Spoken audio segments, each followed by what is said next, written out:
Alrighty, things are happening on this bike, and I told you in this episode that I would start to try to figure things out on the, top end here.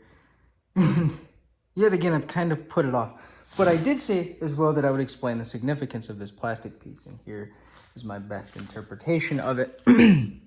There's one on each side, one over here, and one over here, and they go down into kind of like a PCV system, I guess.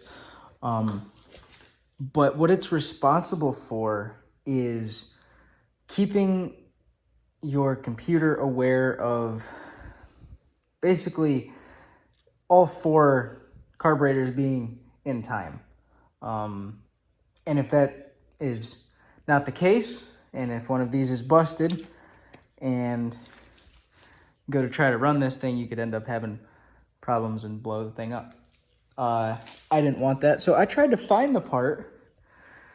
And at first, all I could find was I had to buy the whole carburetor setup here. And I didn't want to do that.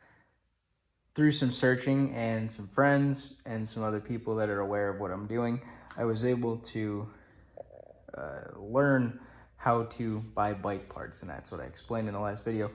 But in this video, I've started taking apart radiator. I just let it drip and flow through my garage. But after this, I'll probably start disconnecting anything over here as far as wiring goes, and then the spark plugs, spark plug wires and coils, and then headers, all that fun stuff. So here is the oil.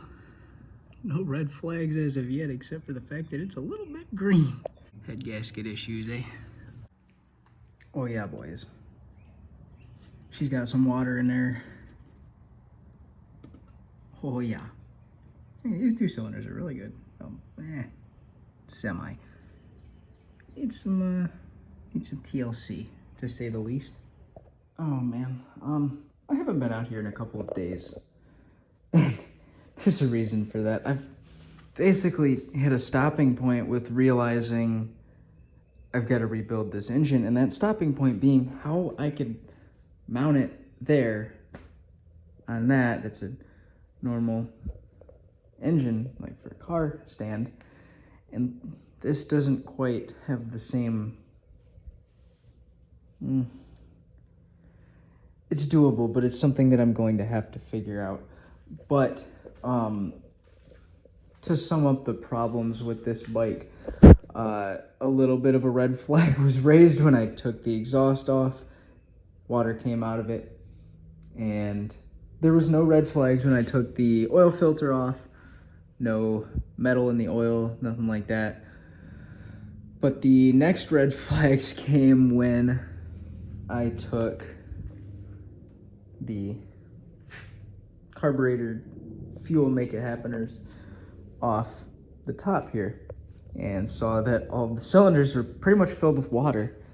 So yeah, it's very possible there's gonna be some machine work. If I keep this block, I can get a new block for like $70, but a fully assembled engine is like $1,000, and I don't feel like spending all that money. $100 I'll spend all day for an engine block. And pistons for this thing are like $10. So rebuilding it is not off the table. It's just a matter of, or maybe I get a table and clear some of my mess up here, and then from there I can take that engine and tear it apart. It's not something I haven't done before. It's just I haven't done it in my garage because not really set up for it. This is small enough to potentially work. I just need to dedicate some space to it, dedicate some time. I hope this is a decent update. This series might slow down, but I've got some other videos planned for the next couple of weeks here. Potential partnerships with some local guys doing some cool stuff and stuff that you guys might enjoy seeing. But yeah, this is where I'm at in the project, and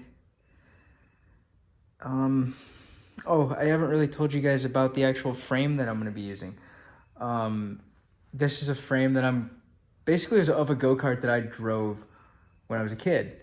And this go-kart's up in my parents' house in a different state. I'm gonna go get that once I've essentially got the engine out, which is now gonna be a couple of, potentially a couple of months later, now that I have to rebuild it.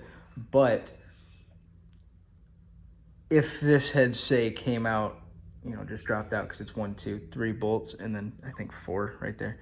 But if this would have essentially just came out and I wouldn't have had to rebuild it, and I'm half tempted to just try and start it up and see if I can just blow all that stuff out of there, because this thing started up not too long ago. And I've got videos of it running real strong. And I had left it outside for maybe 2 months, so yeah, maybe a little longer. It's been a little bit. It's savable. I gotta see how much damage is done. I've got to see if there's any top end damage. I've got to see. I don't think there's bottom end damage, but I know for a fact there was coolant in the oil. I could see a specific green coolant bath coming down next to a stream of brown oil. So I'm definitely gonna have to do some top end head gasket stuff. So it's gonna have to come apart anyways. Even if I don't have to rebuild it, it might be something that I mean, I might as well, you know?